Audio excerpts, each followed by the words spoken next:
جشن عید میلاد النبی صلی اللہ علیہ وسلم کو عید کہنا اور اس میں جلوس وغیرہ نکالنا کیسا ہے؟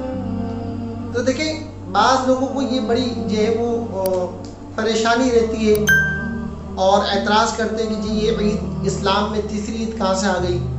تو ان کی بیوقوفی اور بے عقلی پر ہنسی آتی ہے کہ یہ اتنے بیوقوف ہیں کہ انہیں بخاری اور مسلم اور دیگر کتابیں بالکل نظر نہیں آتی احادیث کی کتابوں میں۔ خود نبی پاک صلی اللہ علیہ وسلم نے ارشاد فرمایا کہ جمعے کا دن کو عید کا دن، یعنی کہ نبی پاک صلی اللہ علیہ وسلم نے فرمایا کہ یہ مسلمانوں کے لیے عید کا دن ہے۔ تو اس سے پتہ چلا کہ صرف عید الفطر اور عید الاضحیٰ ہی عید نہیں ہے، بلکہ ہر ہفتے میں ایک دن جو ہے وہ عید ہے، وہ ہے جمعے کا دن۔ تو یہ اعتراض بالکل ہی ان کا جو ہے وہ ایسے لوگوں کا باطل ہو گیا کہ اسلام میں دو ہی عیدیں، تو یہ جمعہ کیسے آ گئی تیسری عید؟ یا تو آپ کہتے ہیں کہ یہ حدیثیں نہیں ہیں اور یہ صحیح نہیں ہے، جمعے کو عید کا دن کہنا جائز نہیں ہے۔ اچھا دوسرا یہ کہ عقلی طور پر ایک بات یاد رکھیں کہ آپ کو جب کوئی خوشی ملتی ہے، کوئی اچھا کام آپ کا ہو جائے، کیا کسی ایسے شخص سے آپ کی ملاقات ہو جائے، بہت عرصے کے بعد آپ سے ملا ہو، تو آپ اس سے معانقہ کرتے ہیں، گلے ملتے ہیں، تو آپ خوشی میں کہتے ہیں یار آج تو میری عید ہو گئی، تو کیا یہ ناجائز بدعت ہے؟ حرام ہے اس طرح کہنا؟ تو اگر یہ ناجائز بدعت اور شرک اور حرام ہے تو پھر یعنی کہ ایسا کہنے والے تو آپ کے خیال میں پاکستان میں اگر 22-23 کروڑ لوگ ہیں تو سارے کافر ہو گئے، مولوی صاحب اکیلے مسلمان بچے ہیں، سارے جو وہ کافر ہو گئے اور آپ اکیلے جو مسلمان بچے؟ تو پھر آ جائیے، پھر ہم دیکھتے ہیں کہ عرب ممالک میں کیا ہوتا ہے، عرب ممالک والوں کو بھی دیکھ لیجئے، آج پھر پاکستان کی بات نہیں کیجیے کہ وہاں پر جو ہے یہ جو ہم جشن آزادی، یوم آزادی ہم مناتے ہیں، تو اس کو یہ کیا کہتے ہیں؟ اس کو یہ کہتے ہیں اپنی عربی زبان میں عید وطنی۔ تو پھر آپ فتویٰ لگا دیجیے کہ جتنے جی یہ عید وطنی منانے والے ہیں، چاہے وہ سعودیہ والے ہوں، چاہے وہ دبئی والے ہوں، جو ہے اپنے وطن کی آزادی کے دن کو عید وطنی کہتے ہیں، وہ کافر ہیں سارے کا سارے۔ تو پتہ لگ جائے گا آپ کو بھی۔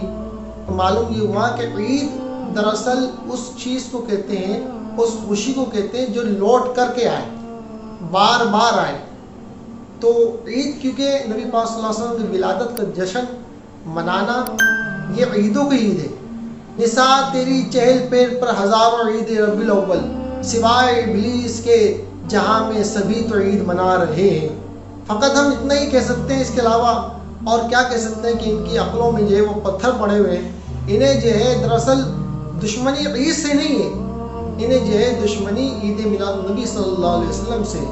جس طرح جو ہے ابلیس کو اس دن بڑا غم ہوا تھا اور بڑا وہ رویا تھا، بڑا پریشان ہوا تھا کہ جس دن نبی پاک صلی اللہ علیہ وسلم کی ولادت ہوئی تھی، اور وہ لوگ جو نبی پاک صلی اللہ علیہ وسلم محبت کرنے والے ہیں وہ خوش ہوئے تھے۔ تو آج بھی پتہ لگ جائے گا کہ جن مساجد میں چراغاں ہو رہا ہو، جن گھروں میں چراغاں ہو رہا ہو، جن لوگوں کے دلوں میں چراغ ہو رہا ہو، جن کے چہرے مسکرا رہے ہو، تو سمجھ لو جو ہے وہ نبی پاک صلی اللہ علیہ وسلم کی ولادت پر خوش ہونے والے ہیں۔ اور جو چراغا سے جلتے ہوں، جو چراغے سے گھبراتے ہوں، جو چراغا سے بھاگتے ہوں، اس کو شرک و بدعت کہتے ہوں، وہ ابلیس کے ساتھی ہیں۔ اللہ پاک ہمیں ان سے محفوظ رکھے۔ اور دوسرا یہ کہ جلوس اور جلسے کرنا، تو میں ان ایسے لوگوں کو پیغام دینا چاہوں گا کہ جناب آپ جب یوم آزادی پر جو ہے وہ جشن مناتے ہیں اور جلسے اور جلوس کرتے ہیں، تو یہ کون سی حدیث میں؟ کیا صحابہ کرام رضوان اللہ تعالیٰ اجمعین نے کبھی فتح مکہ کا دن منایا اس طرح؟ کیا کبھی صحابہ کرام رضوان اللہ تعالیٰ اجمعین نے یا نبی پاک صلی اللہ علیہ وسلم نے یوم فتح مکہ منایا کبھی اس طرح جس طرح آپ ہاتھوں کی زنجیر بناتے ہیں کشمیر ڈے کے موقع پر اور سڑکیں بلاک کر دیتے ہیں، ایمبولینس گزرنے کی جگہ نہیں ہوتی، لوگوں کو پریشانی ہوتی ہے؟ اسی طرح یوم آزادی کے موقع پر کیا کیا تماشے نہیں ہوتے ہیں؟ کیا آپ نے ان تماشوں کو روکنے کی کوشش کی؟ کبھی فتویٰ دیا کہ جی یہ یوم آزادی کا جشن منانا جو ہے صحابہ سے ثابت نہیں ہے، نبی پاک صلی اللہ علیہ وسلم ثابت نہیں ہے؟ اگر آپ اس پہ فتویٰ دیں تو لگ پتہ جائے گا ساری امداد بند ہو جائے گی، سارے راستے بند ہو جائیں گے، مولوی صاحب جو ہے وہ دڑبے میں بند ہو کے رہ جائیں گے، لگ پتہ جائے گا۔ اس لیے انہیں جو ہے صرف اور صرف جو بغض اور عداوت ہے وہ نبی پاک صلی اللہ علیہ وسلم کے جلوسوں اور جلسوں سے ہوتی ہے۔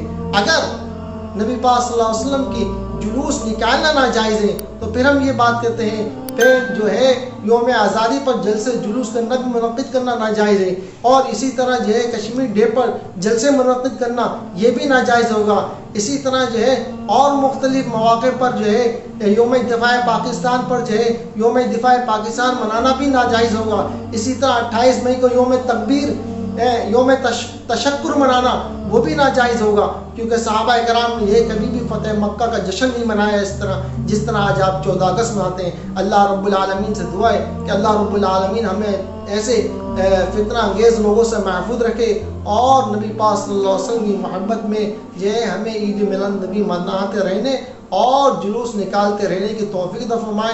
انشاءاللہ تعالی 12 ربیع الاول کو بزم صدر الفاضل کی جانب سے بھی دوپہر بعد نماز ظہر بورڈ آفس کے نزدیک سے ایک عظیم الشان جلوس برآمد ہوگا، جو کہ مختلف راستوں سے ہوتا ہوا واپس بورڈ آفس کے نزدیک سامع اپارٹمنٹ کے قریب جو ہے الفضل پلاگر کے پاس فیضان رمضان مسجد کے قریب آ کر کے اختتام پذیر ہوگا، اور عصر کی نماز انشاءاللہ وہیں ادا کی جائے گی۔